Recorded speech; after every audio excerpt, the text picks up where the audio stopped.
আচ্ছা, রাজদেব শর্মা, হ্যাঁ, ওই কেসে আজকে রাজদেব শর্মাকে ফরওয়ার্ড করা হয়েছিল, আইও ফরওয়ার্ড করেছিলেন অ্যালং উইথ সিডি, এবং সিডির মেটেরিয়াল দেখে, রেকর্ড দেখে আইও প্রেয়ার করেছিলেন ফর 7 days পিসি।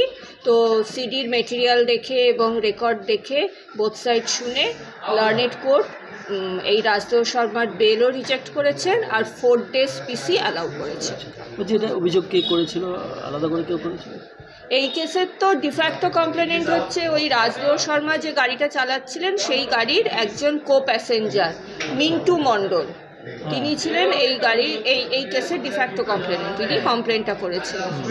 কিন্তু কমপ্লেন যেহেতু ওরা করেছিল ওই গাড়ির বিরুদ্ধে, তাহলে এর নামে কে ছিল? মানে গাড়ি কি ভুল চালিয়েছিল বা অন্য কোনো ছিল কি ধরনের? না, এখন তো ইনভেস্টিগেশন চলছে, তো যেটুকু যা পাওয়া গেছে যে তাতে এও আর কি স্পিডে চালাচ্ছিল, একে অনেকবারই কন্ট্রোল স্পিডে চালাতে বলেছিল অন্য কো প্যাসেঞ্জাররা, কিন্তু সেটাও করেনি, বিয়ন্ড কন্ট্রোলই চালিয়েছে।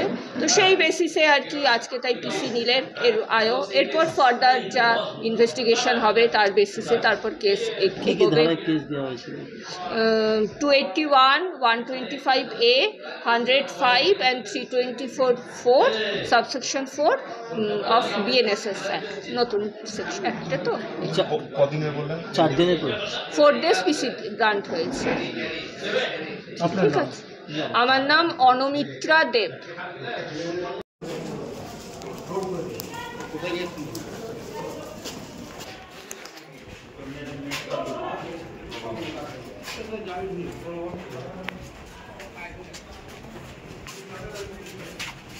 এই হাতাটা সুযোগ সুযোগ